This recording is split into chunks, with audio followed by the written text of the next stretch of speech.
Assalamualaikum warahmatullahi wabarakatuh. Selamat malam. Pada kesempatan malam hari ini, tentu kita ingin menyampaikan beberapa materi tentang komunikasi organisasi. Pada kesempatan hari ini yang saya hormati, dosen pengampu Bapak Edi sebagai dosen di bidang komunikasi organisasi, dan yang saya banggakan rekan-rekan yang hari ini melihat video saya. Semoga yang saya sampaikan menjadi manfaat untuk teman-teman maupun untuk saya pribadi. Pada kesempatan hari ini kita membahas tentang komunikasi organisasi. Yang dapat saya pahami tentang komunikasi itu sendiri adalah komunikasi terjadi antara dua orang atau lebih, di mana penanya dan penjawab. Penanya ingin menyampaikan pesan, informasi, ide, gagasan, ataupun berbagai pernyataan yang diterima langsung dan didengar dan dilihat oleh orang kedua secara langsung atau tidak langsung menjadi umpan timbal balik. Di situ yang menurut saya menggambarkan sebuah komunikasi. Dan organisasi sendiri adalah sekelompok orang yang melakukan bekerja sama dalam mencapai tujuan bersama, yang di dalamnya berbagai struktur. Ada struktur di dalam organisasi untuk mencapai tujuan yang baik dan mendapatkan konsekuensi kebijakan-kebijakan yang baik pula melalui komunikasi di dalam organisasi. Itu yang mungkin dapat saya pahami tentang komunikasi organisasi. Pada kesempatan hari ini kita mengambil bab subjudul tentang menjadikan organisasi yang kokoh, dan pada landasannya dalam Quran surah Al-Imran ayat 103 dan 104.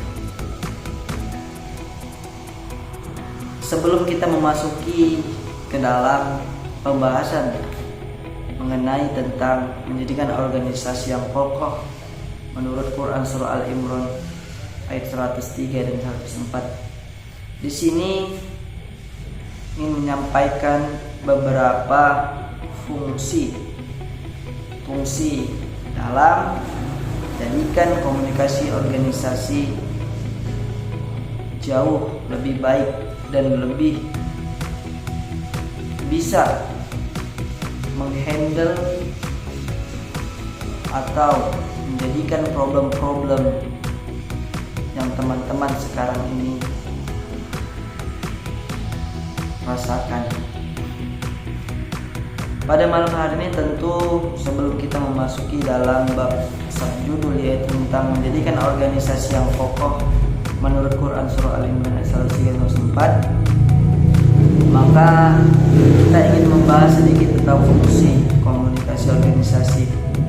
Fungsi komunikasi itu sendiri adalah pengendalian komunikasi baik struktural maupun berbagai teman-teman di dalam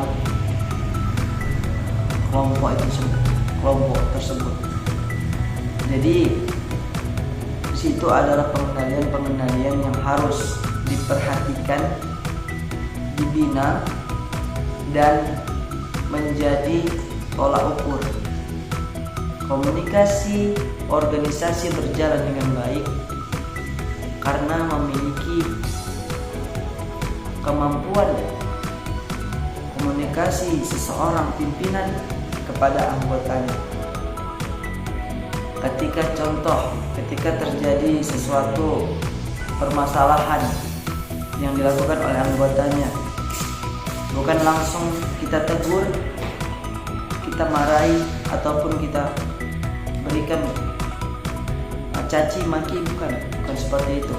Komunikasi organisasi seorang pemimpin ialah menasehati orang tersebut yang membuat kesalahan tersebut dengan secara baik-baik, sehingga ketika pemimpin menyampaikan pesan ataupun bimbingan secara baik, otomatis teman-teman anggota-anggota juga bisa memahami maksud dan visi misi yang mungkin menjadi tujuan bersama.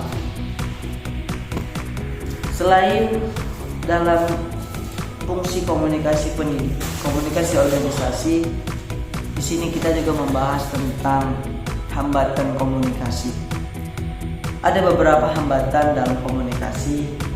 Dari poin yang pertama yaitu tentang teknisnya dalam proses hambatan komunikasi. Tentu tentang keterbatasan ruang fasilitas dalam berkomunikasi. Ketika kita berkomunikasi dengan menggunakan handphone, media-media lain, yang kita lakukan adalah mencari tempat, posisi atau fasilitas yang memungkinkan. Jikalau itu tidak menjadi suatu persoalan, maka baik-baik saja. Ketika itu sudah terjadi persoalan, baik itu jaringan tidak ada, itulah menjadi hambatan dalam komunikasi. Yang kedua tentang poin bahasa kita dalam berkomunikasi. Mungkin yang pertama tentang perbedaan cara penyampaian atas pilihan bahasa yang kurang tepat, sehingga pendengar yang kita sampaikan menjadi banyak perspektif atau pengertian-pengertian tertentu. Selanjutnya, hambatan komunikasi selanjutnya yaitu tentang manusiawi. Poin manusiawi di sini ialah timbul dari individual seseorang. Kalau kita membahas tentang manusiawi itu sendiri, banyak karakter manusia itu sendiri berbeda-beda. Artinya, kondisi emosional mungkin faktor pendukung dalam dia berkomunikasi itu sangat berbeda dengan orang-orang lain.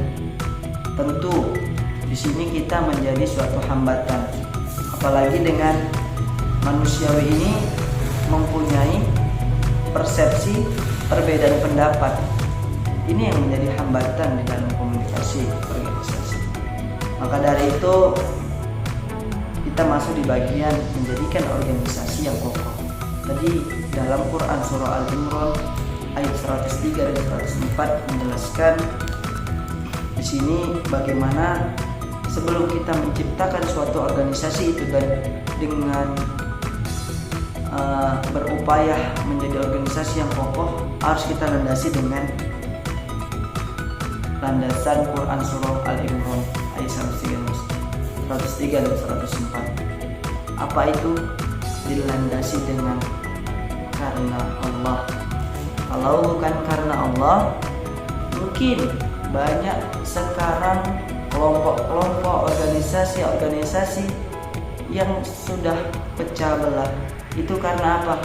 Karena tidak menyatukan visi misi untuk akhirat, untuk Allah, untuk menjadikan kebaikan-kebaikan di dalamnya, malah menjadi perpecahan di sini. Karena apa? Karena terjadinya visi misi yang mungkin hanya mengejar duniawi saja. Disinilah yang menjadi suatu problem. Organisasi itu tidak menjadi kebaikan di dalamnya. Di sini dibacakan di dalam Quran surah Al-Imran dijelaskan bahwa A'udzubillahi minasyaitonirrajim. Bismillahirrahmanirrahim. wa'tasimu bihablillahi jami'an wa la tafarraqu. Wa'tasimu bihablillahi jami'an. Di sini yang dapat kita garis bawahi bahwasanya ayo bersatu karena ketentuan tali Allah. Kita disuruh bersatu karena ketentuan tali Allah. Jadi visinya lillah, karena Allah, bukan karena siapa-siapa. Disinilah sesudah menjadikan proses karena Allah di sini, baru kita masuk dalam Quran surah Al-Imran ayat 104, yaitu berbunyi wal takum minkum ummatun yad'una ilal khair wa ya'muru bil ma'ruf wa yanhauna 'anil munkar wa ulaika humul muflihun. Dan hendaklah di antara kamu ada segolongan orang yang menyuruh kepada kebajikan, menyuruh berbuat yang ma'ruf dan mencegah yang munkar. Ketika visi lillah karena Allah, disitulah menjadi tujuan bersama-sama. Pendapat persepsi orang yang berbeda-beda kita satukan menjadi suatu perbandingan rasio yang baik dengan penuh kebaikan untuk menciptakan komunikasi organisasi yang kokoh. Disitulah menciptakan